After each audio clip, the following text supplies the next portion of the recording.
어느 날 하나님이 짝지어 주신 것을 사람이 나누지 못할지니라. 그 문장에 한 단어만 바꿨어요. 하나님이 짝지어 주신 것을 질병이 나누지 못할지니라. 여러분, 그렇게 나누고요, 그렇게 바꾸고요. 제가 엉엉 울었다니까요. 하나님이 짝지어 주신 것은 질병도 나눌 수 없고 실직도 나눌 수 없고 기질 차이도 나눌 수 없는 거예요. 나 싫어, 하나님. 나 7년이나 이렇게 살았는데 앞으로 남은 생애가 얼마나 많은데. 칠순이 넘은 우리 장모님은 저보면서 그래, 김 목사 인생은 짧아. 칠순이니까 짧지요. 40살은 아직 많이 남았어요. 많이. 어머니, 제 인생 많이 남았어요. 여러분, 정말 마음속에 찾아오는 이 인간에 대한 친밀함에 대한 욕구가요, 다스려질 수 없는 거예요.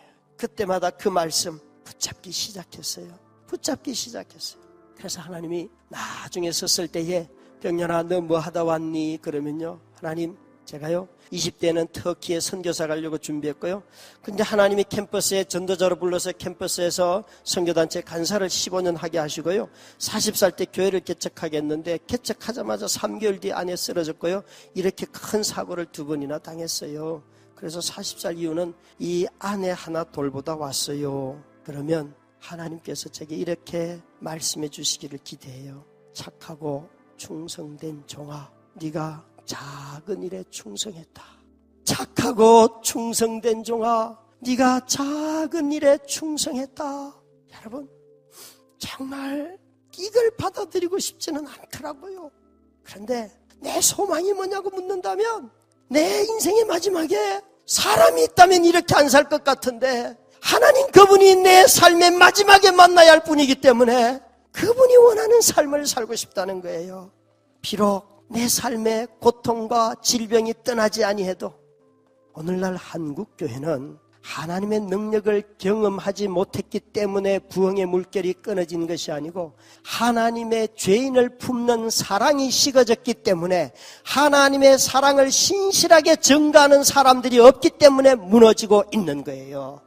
여러분, 불륜의 부부들을 가만히 보면요, 그들에게 돈이 없기 때문에 불륜에 빠지는 게 아니고 가정이 깨지는 게 아니고 돈이 있는데도 잘 나가는데도 모든 일이 형통한데도 깨지는 사람이 너무 많은 거예요. 그것은 내적인 신실함, 사랑이 없기 때문에 그런 거예요.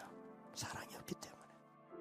그때 기도 제목이 바뀌었어요. 하나님, 나 이 아내를 사랑하게 해주세요. 장모님은 이렇게 말씀하세요. 내 딸 똥 냄새도 향기롭다. 그런데 저는 똥은 똥일 뿐이에요. 똥이 향기롭지 않더라고요. 하룻밤에 기저귀를 한 서너 번만 갈아주면요, 한 2번 넘어가면요, 여보 너무 심한 거 아니야? 나도 잠 좀 자자. 내일 새벽기도 가야 되는데 시간 단위로 낮 깨우면 어떡해? 어떨 때는 석션하면서요, 그냥 30분 단위로 계속 가래를 하면 컨디션이 안 좋을 때는, 그러고 난 뒤에 새벽기도 나가면요, 사람이 비몽사몽 아무것도 못하는 거예요. 그럴 때 아내에게 여보 나 잠 좀 자자. 아내도 울고 저도 울고. 어느 날 토요일 아침에 얘들아 일어나라 그러니까 아들만 벌떡 일어나요. 그러면서 아들이 13살 먹었는데 춘돌이라고 부릅니다. 이름은 따로 있습니다.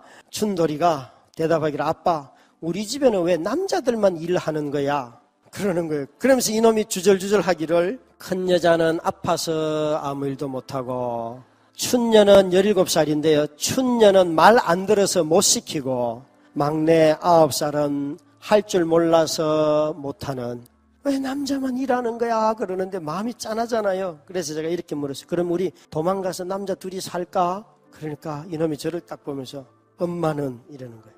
에이, 아프면 버릴 수 있는 거야. 아프면 버릴 수 있는 거야. 그러니까요, 아들이 하는 말이 정말 이대로 말했어요. 쉴 데 없는 소리 하지 마요. 엄마의 남편은 아빠예요. 그러니까 죽을 때까지 엄마 돌봐요. 여러분, 아들한테 그 말 들으니까요, 마음에 한편으로는 무거우면서도 한편으로는 야, 이놈이 가정이 뭔 줄 아는구나, 부부가 뭔 줄 아는구나.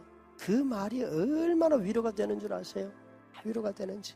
어젯밤에 잠들기 전에 우리 막내에게 아빠는 너 막내의 딸이에요. 윤지 너만 사랑할 거야. 그러니까 딸이요.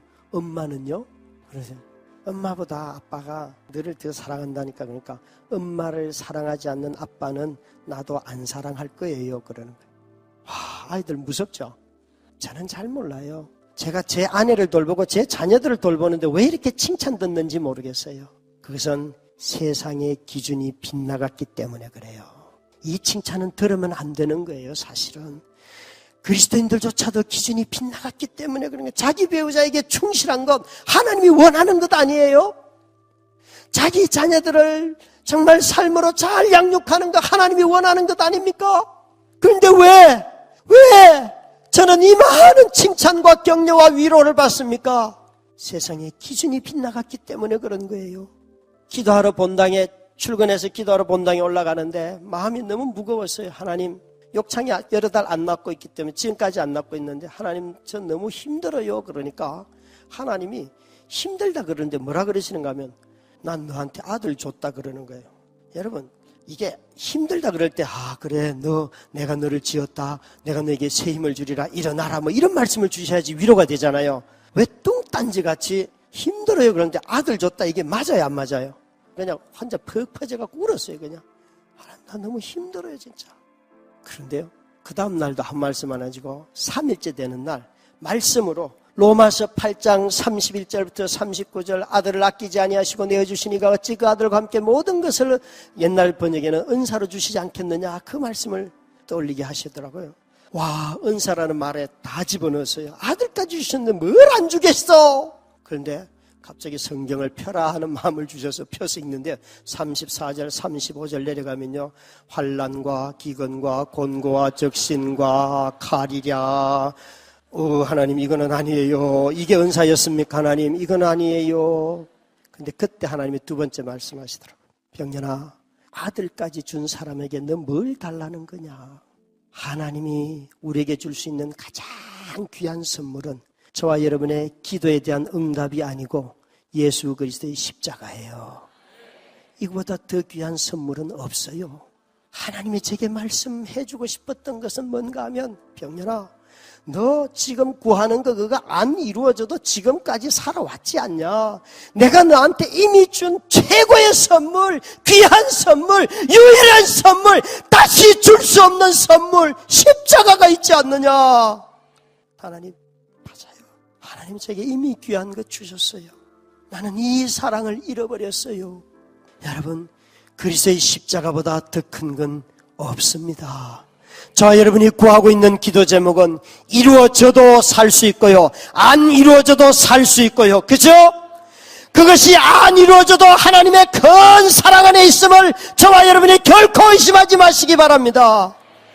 예수 그리스도의 십자가만 보면, 그 사건만 보면, 그 사건 속에서 하나님은 우리에 대한 자기의 사랑을 이미 이루셨고 완성하셨고 온전하게 하셨어요. 여러분, 십자가 더 사랑하는 모든 성도들 한국교회 되기를 주의 이름으로 축원합니다. 기도하십시다.